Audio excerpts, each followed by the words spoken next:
कोकणातील प्रत्येक अपडेट जाणून घेण्यासाठी आजच माझे कोकणच्या सोशल मीडिया प्लॅटफॉर्मला लाईक, फॉलो आणि सबस्क्राईब करा।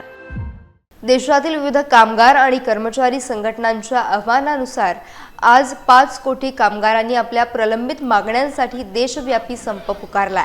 या देशव्यापी आंदोलनाला सक्रिय पाठिंबा देण्यासाठी अलिबाग येथे जिल्हाधिकारी कार्यालयाबाहेर भव्य धरणे आंदोलन आणि निदर्शने करण्यात आली। संयुक्त कृती समितीच्या नेतृत्वाखाली झालेल्या आंदोलनात शेकडो कामगार सहभागी झाले होते।